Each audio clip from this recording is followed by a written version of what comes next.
Você considera que tem o dedo podre para relacionamento? Conhece uma amiga ou um amigo que tem?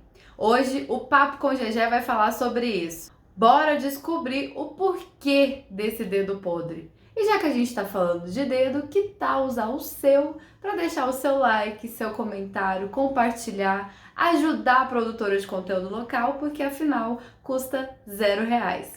Bora conversar!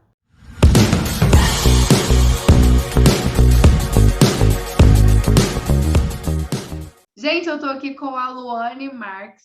Ela é psicóloga, terapeuta de casais e família e trabalha no Instituto do Casal em São Paulo. Obrigada por ter aceitado o convite, Luane, para conversar aqui com a gente. Eu que agradeço o convite. Eu chamei a Luane para a gente conversar sobre dedo podre. E aí, você acha que tem o dedo podre? Conhece alguém que você fala, esse aí tem o dedo podre? E hoje a gente vai falar sobre isso.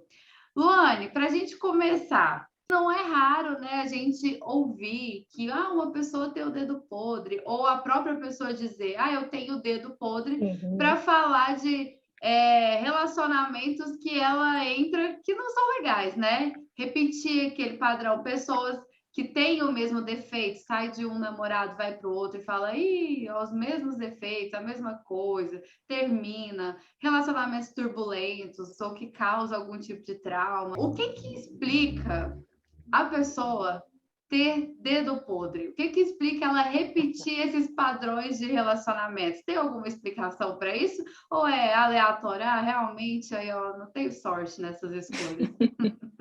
Essa é a pergunta que não quer calar, né? Todo É. mundo quer saber a receitinha, né? E é difícil responder, né, essa pergunta, assim, o que que explica? Na verdade, a gente observa várias coisas, né? Nunca é uma coisa só.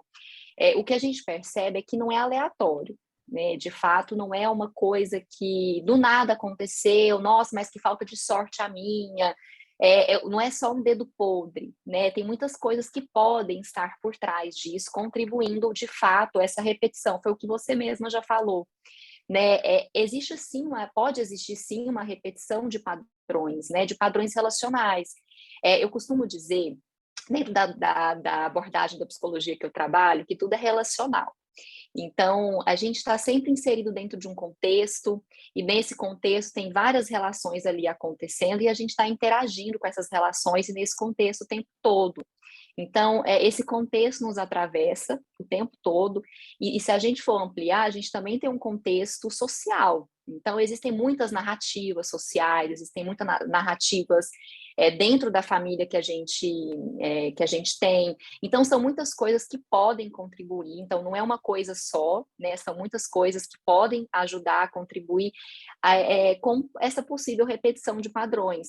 E é claro que quando eu estou repetindo uma coisa, eu costumo dizer que quando algo se repete, porque a gente não está ouvindo, a gente não está escutando, a gente não está percebendo, a gente não está entendendo o que está acontecendo. Porque quando a gente percebe, isso começa a incomodar, aí a gente começa a querer fazer alguma coisa para mudar, né?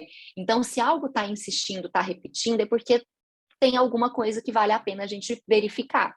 Então, se tem um padrão que está sendo repetido, eu é um ex-namorado, aí vem um crush, aí vem aparece um boy ou uma mina nova, né, que acaba de novo essa relação. Às vezes não são exatamente os mesmos defeitos, mas o mecanismo da relação às vezes é muito parecido. Eu acho que um exemplo muito comum é, por exemplo, relacionamentos abusivos, né? O quanto uma pessoa acaba correndo risco de ter alguns relacionamentos tóxicos, abusivos ao longo da vida. E quando a gente vai tentar entender um pouquinho a história dessas relações, a história dessa pessoa na vida, a gente pode encontrar, quando eu falo pode, é porque não é uma regra, né? Mas a gente pode, por exemplo, encontrar uma pessoa que veio de um contexto de um relacionamento abusivo, por exemplo, com os pais. Na família era algo comum. Então acaba que algo comum que é naturalizado, a gente entende aquilo como algo familiar. Então a gente tende a naturalizar isso, né? E aí, como nós não somos apresentados a outras formas de relação, pode ser que a gente acabe indo para esse mesmo lugar, porque é um lugar que eu já conheço, é um lugar que eu não questiono, é um lugar que, como é conhecido, é mais fácil, entre aspas, né? Eu já sei, mesmo eu sabendo que tem alguns problemas, eu já sei o caminho. Então, é mais fácil por isso, né? Eu já tenho mais ou menos uma ideia do que pode acontecer. E nem sempre isso é consciente, é claro. Ninguém entra numa relação abusiva pensando, oba, estou num relacionamento tóxico, né? Só que às vezes demora mesmo para perceber, até porque nunca vem com a relação abusiva, ela nunca vem escrita, né? Relacionamento abusivo, escolha, aperte, né? Aperte confirmar para, né, para entrar. Não é assim que funciona. Então, começa de formas muito sutis. Então, realmente é difícil perceber. E às vezes, quando a gente vai tentar entender um pouquinho a história dessa pessoa, a gente vai entendendo que pode ser que tenha tido uma experiência de um relacionamento abusivo em casa, com a própria família, né? Uma pessoa que, por exemplo, foi muito oprimida na vida, uma pessoa que tem uma dificuldade muito grande de se colocar na vida, de se posicionar, de colocar limites. Pode ser que seja uma pessoa que se envolva muito mais facilmente em relacionamentos abusivos, porque a dificuldade de colocar limite contribui, né, para as violências acontecerem. Então, são uma série de fatores que podem estar por trás, fora as construções sociais. Inúmeras construções sociais que também favorecem essa ideia do amor que tem que sofrer, que tem que lutar, que tem que suar muito, e ser solteira é pior, então antes um relacionamento mais ou menos do que estar solteira. Então, tem tantas coisas que podem influenciar, mas essa ideia do padrão geralmente é uma linha que a gente percebe. A repetição de padrão, ela pode ser ocasionada por várias coisas, inclusive do relacionamento com os pais, né? E uma coisa que pode ser que venha da infância, mas também acontece muito a primeira experiência ser de um relacionamento ruim. E aí pode ser que essa pessoa entenda aquilo como um relacionamento que ela tem que procurar sempre. É super possível.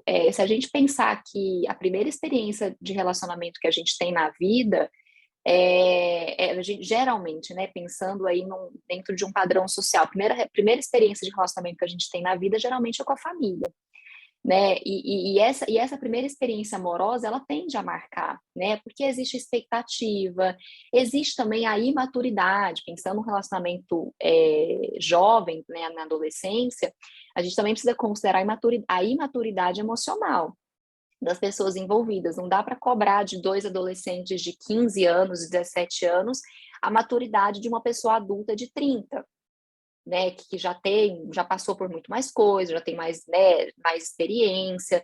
Então, existem alguns fatores que podem contribuir e, às vezes, essa relação pode marcar nesse sentido, né? Justamente por isso, como a gente demora a entender que pode ter um padrão e que existem, uma coisa que também a gente demora um pouco para entender, a gente que eu falo enquanto sociedade também, é que existem outras formas de se relacionar, né? Eu não preciso sempre me relacionar com alguém que está indisponível, com alguém que não me faz bem, ou com o que é o tal dedo podre, né? Geralmente o dedo podre está muito relacionado a isso. Mas eu só pego o cara que não está disponível. Mas que azar que eu tenho. Eu começo a ficar com o cara, ele não quer nada sério comigo, 2 meses depois ele está namorando. É muito interessante a gente ir olhando, por isso que é difícil dar uma resposta assertiva, porque a gente realmente precisa entender o que será que pode ter na postura também, como que eu estou entrando nessas relações, o que eu estou buscando. Porque às vezes a gente não faz essa pergunta. O que a gente está buscando quando a gente busca um relacionamento, busca uma parceria? O que a gente está buscando? A gente sabe o que a gente quer? O que eu não quero? O que eu negocio? O que eu não negocio numa relação? Porque tudo isso é importante. Antes da gente se conectar com o outro, a gente precisa estar conectado com a gente, né? E aí a gente já quer trocar as escovas de dente logo no primeiro date, né? E tem um processo que é importante também. Não estou dizendo que se rápido ou devagar é bom, tá? Mas é só no sentido de acabar metendo os pés pelas mãos, sem olhar antes para esse campo, assim, será que eu estou aceitando pouco? Será que eu estou indo com muita sede ao pote e estou esquecendo que tem algumas coisas aqui que estão acontecendo e eu não estou percebendo? Porque às vezes, quando É mais fácil quando a gente está distante da relação, né? A relação já passou e aí a gente se distancia, aí a gente começa, vem aquela sensação de, puxa, eu não percebi, nossa, estava ali o tempo todo, ó, não saquei, aquele dia, aquela fala, aquele dia que ele ficou em silêncio, que ele não me respondeu. A gente vê que tinha todos os sinais, né? E Tinha todos os aí você sinais. não queria ver. Isso acontece muito. Eu falo, nossa, como é que eu pude? Como é que eu aceitei? E a gente aceita porque, de certa forma, faz algum sentido, ou porque a gente está acostumado com essas relações.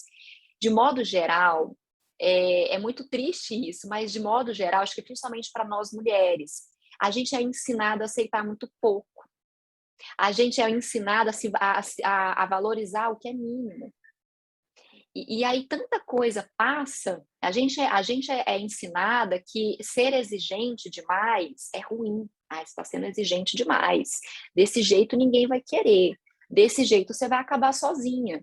Isso é muito comum. Acho que eu arrisco dizer que acho que quase todas as mulheres já ouviram isso em algum momento, principalmente as mulheres que chegaram na fase dos 30 e ainda estão solteiras, né? Porque parece que não estão felizes, não atingiram sucesso pleno, tem algum problema, vai ficar para titia. Então, essas narrativas todas também são reforçadoras para que a gente acabe aceitando qualquer relação, para não ter que cumprir essa expectativa social de que, tá vendo, ficou para titia mesmo, né? Como se ficar solteira, ser solteira fosse algo negativo. E é difícil romper essa narrativa, porque como ela é uma narrativa social presente dentro das famílias, por exemplo, famílias que têm histórias de relacionamentos muito bem sucedidos, e aí de repente vem uma pessoa e não tem aquele relacionamento bem sucedido dentro dos parâmetros daquela família, pode ser que também contribua para essa pessoa estar tão focada em eu preciso ter alguém para cumprir esse status que o filtro acaba falhando.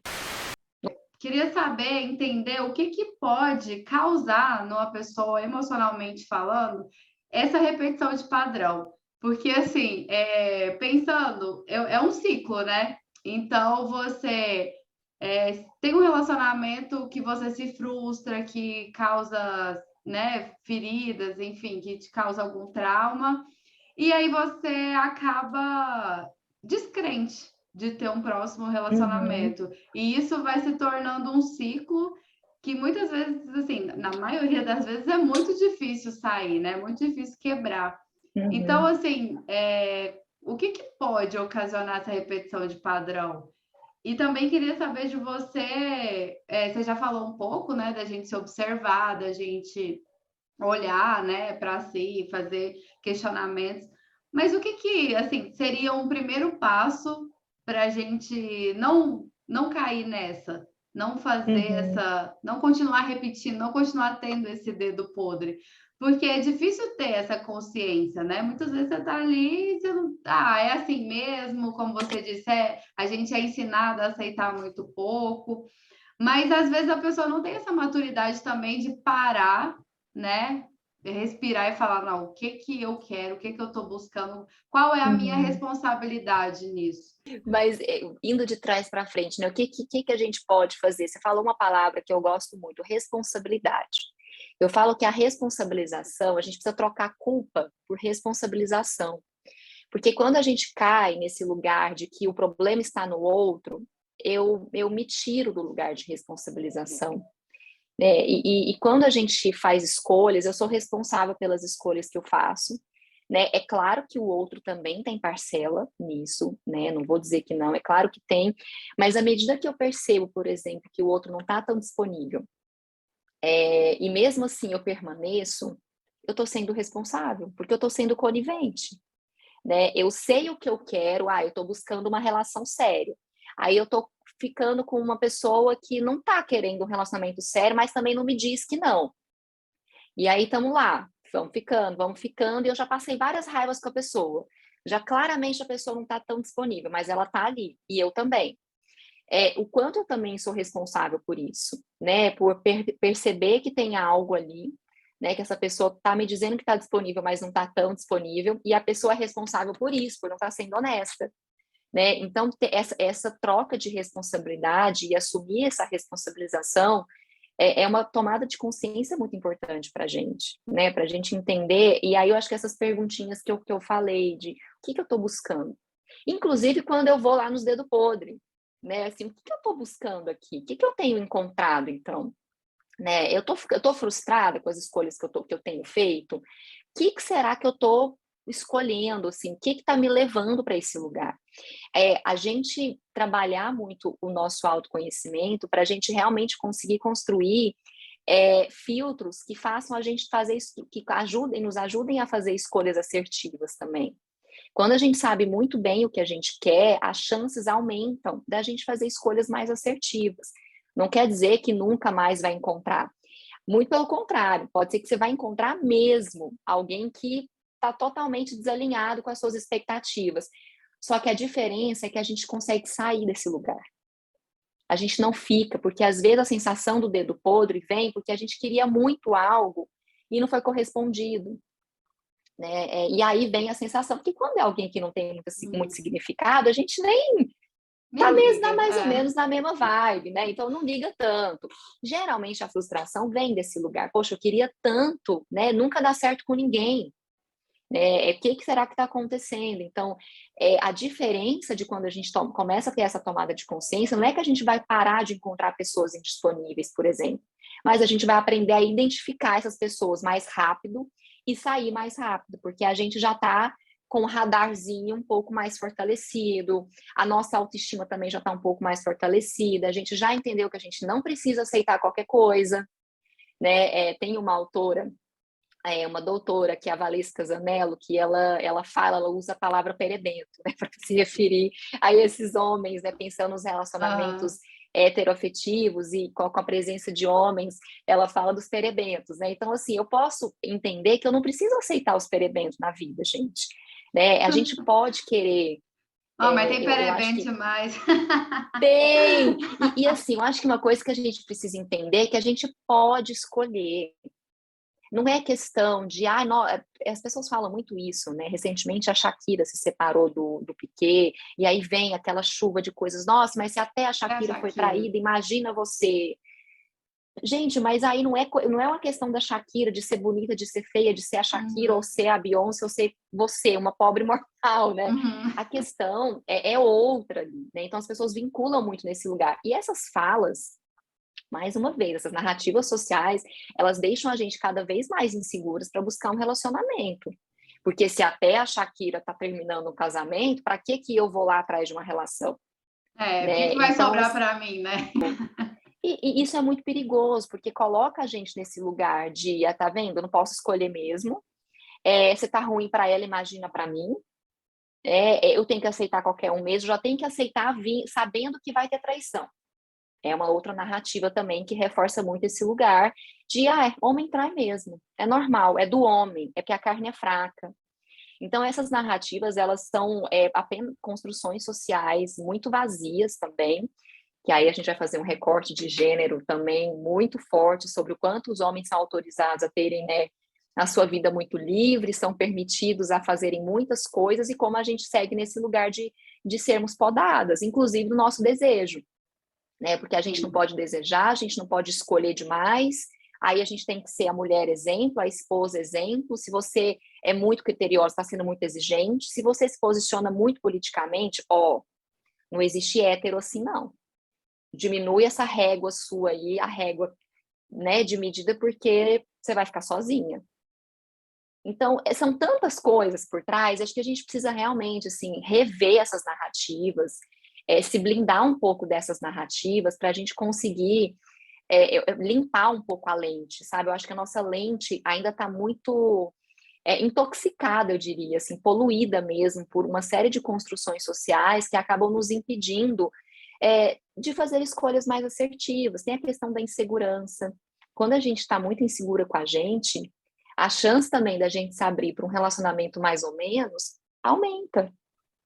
Né? Porque se nem eu me amo, se eu acho que eu não posso ser valorizada do jeito que eu sou, então o outro vai acabar fazendo o que quiser comigo. Quando a gente coloca expectativa demais num lugar que eu nem sei o que esperar, eu já estou colocando expectativa. Tomar cuidado com as expectativas também ajuda um pouco, porque Já às tô vendo o vezes pode... casamento. Exato! Já sai, já tô enxergando o E aí casamento. depois vem, nossa, tá vendo? Não deu certo de novo, eu não consigo entender o porquê. No primeiro date, na primeira conversa, já tô apaixonada e idealizando o casamento e vamos morar junto, vamos juntar as escovas de dente. E às vezes vocês nem saíram ainda, não sabem nem se o beijo é bom. Eu costumo dizer isso muito para as pessoas. Vai lá primeiro, vê se o beijo é bom.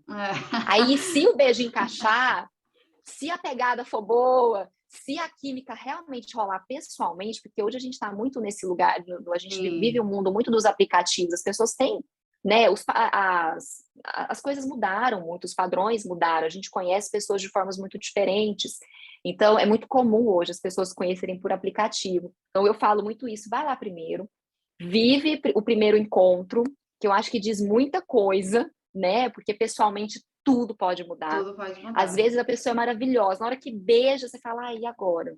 Não gostei do beijo. Ou às Né? vezes Então, a tanta pessoa coisa. conversa tanto por WhatsApp, né? Mas pessoalmente Sim, não trocou a palavra direito, né? sim. Às vezes é alguma coisa que a pessoa faz, você fala, putz, não tem chance de eu me relacionar com uma pessoa dessa. Então, é ir com calma, né? É ir vivendo o presente, não a expectativa. Às vezes a gente se apaixona muito mais pela expectativa que a gente criou do que pela pessoa, né? Porque a gente quer tanto a expectativa de ter alguém que a gente esquece que existe uma pessoa que nem sempre vai cumprir com as nossas expectativas. E a gente, às vezes, não está preparado para isso também. Sim, eu diria Marília Mendonça. Me apaixonei pelo que eu inventei Pelo de que eu você. inventei. Então, Tipo a música dela mesmo. é isso, né? Que a gente cria assim, né? O ideal, cria a imagem da pessoa, e aí acontece aquilo que você falou, né? Depois lá na frente, quando já passou, que você vai analisar, você fala, mas não era nada daquilo, mas eu nem Sim, gostava tanto assim. Esse ciclo, ele é muito difícil, né? De sair. Eles são reversíveis, né? Dá para a pessoa superar isso, arrumar essa bagunça aí que às vezes foi feita por essa repetição de padrões e achar um relacionamento feliz, né? sim. Nada precisa ser para sempre. Enquanto a gente tiver relação, relação é dinâmica. Então, enquanto tiver relação, tiver dinamismo, a gente pode mudar o tempo todo, a qualquer momento. Não é estático, não é linear, né? A relação ela dá voltas, ela tem obstáculos, vão ter dificuldades, vão ter conflitos. Ela é dinâmica, porque envolve pessoas. Então, tudo que envolve pessoas é dificilmente algo linear, porque envolve pessoas, envolve emoção, envolve um monte de coisas, história, cada um tem sua bagagem. Então, nada é para sempre, não precisa estar fadado ao fracasso de eu só vou encontrar gente que não presta, eu só nunca dá certo comigo, eu não nasci para namorar mesmo, eu não nasci para casar. Até porque cada vez que a gente encontra uma relação que não funcionou, que não foi da como eu esperava, isso reforça a teoria de que tá vendo, eu não nasci para isso mesmo, olha o dedo podre. Então, a gente tem que tomar cuidado, porque é aquilo que eu falei. Não é que a gente não vai encontrar pessoas assim, indisponíveis, ou que vão ser sacanas, vamos combinar que às vezes Sim, acontece, né? De ter umas pessoas, você fala, porra, eu queria tanto que o cara tivesse sido sincero comigo, o cara não foi, e eu aqui aberta, e a coisa não foi, porque o cara não foi sincero, né? Então, isso pode acontecer. A diferença é que a gente vai treinando também o nosso olhar, a nossa percepção, para perceber isso mais rápido. Então a gente vai se envolvendo com uma certa, eu falo muito, eu uso muita metáfora. Então eu falo que a gente pula no mar, mas de colete salva-vidas. Qualquer coisa, a gente não afoga, né? Tá tudo certo. Então a gente aprende a nadar e vai, qualquer coisa a gente volta, né? Porque para entrar numa relação eu preciso me jogar um pouco. Não dá para ir cheia de controle. E às vezes o dedo podre também pode cair nesse lugar. A gente quer tanto controlar tudo que a gente não se permite viver nada. Então, antes mesmo de pensar em qualquer possibilidade, eu já paro, eu nem viro a segunda página. Eu fico só aqui na super. Aí é muito mais fácil falar, não, é porque eu tenho o dedo podre, eu só encontro o cara que não presta. Por isso que nunca dá certo. e às vezes quem está indisponível sou eu. Cada um vai ter sua história, por isso que eu falo que a gente tem que estar muito mais conectada com o nosso processo, com a nossa postura diante das relações, do que com o outro em si. Né? Cada relação ensina algo para a gente. Eu costumo dizer que não é o outro que vai me ensinar, mas é o meu encontro com o outro. É no encontro com o outro que eu aprendo muito sobre mim. Então, quando a gente está muito conectado com a gente, com o que a gente quer, com o que a gente está procurando, quando a gente tem mais facilidade para dizer, olha, eu estou buscando uma relação séria. Isso é um filtro para mim. Eu já vou tentar filtrar quem não está afim disso. Quer dizer que eu vou encontrar um relacionamento sério logo de primeira? Não, porque aí também depende de outros fatores. Às vezes o outro também quer um relacionamento sério, mas não rolou conexão.